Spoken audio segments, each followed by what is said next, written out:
News 10 at 4, your health now. When it comes to exercise in this hectic world, some of us feel as if we just don't have the time or the money to go to the gym or even where to begin getting into an exercise routine. Dr. Mike Ormsbee joins us now. He's an assistant professor at Skidmore College in the exercise science department, and he also has his own fitness consulting business and has written for several popular fitness magazines. And today, he's going to answer your questions about exercising at home and how to get started.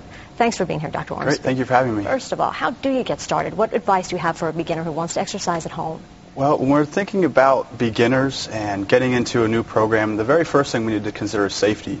The very first thing would be to go see your physician. Make sure you're cleared medically to participate. So those of you who are over 40 years old and a male, or over 50 years old and female, or any other health complications, should certainly see their physician first.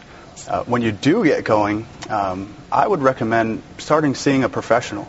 See a personal trainer. And don't have to go a lot. You don't have to spend a lot of money.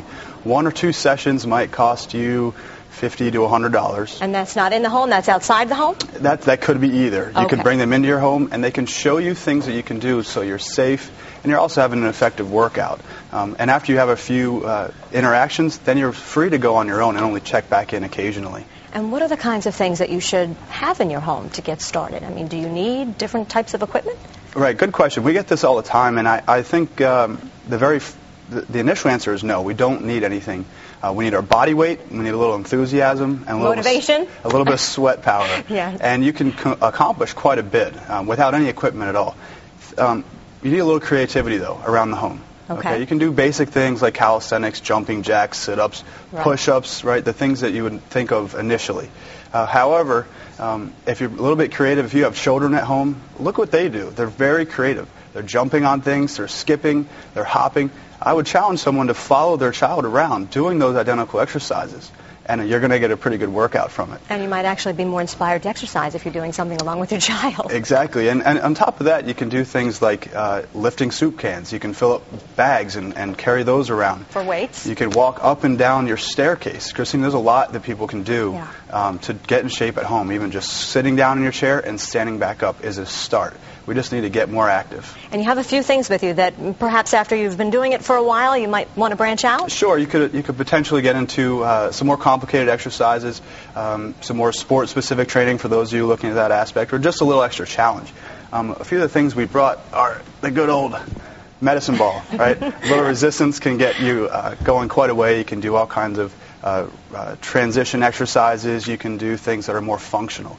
On top of that, there's a very, very inexpensive rubber band, and you can get those just about anywhere if you search online, and that is a wonderful tool to add a little resistance and a little bit of fun.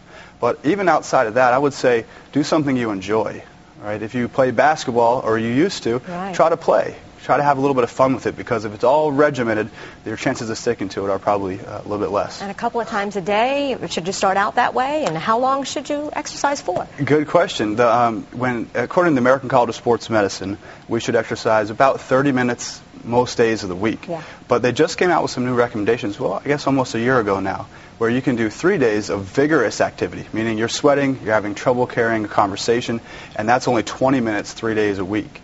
So combining those two is certainly what I would recommend as well. Dr. Ormsbee, thank you so much. Remember, you can ask any of our contributors anything. Email us questions or topic ideas to news10 at 4 at WTEN.com. In fact, in our email, we received a letter from a viewer welcoming Dr. Ormsbee to News 10 at 4. And Matt Tide writes, I am an internal medicine physician assistant. I work routinely with patients who are morbidly obese, deconditioned, and ill.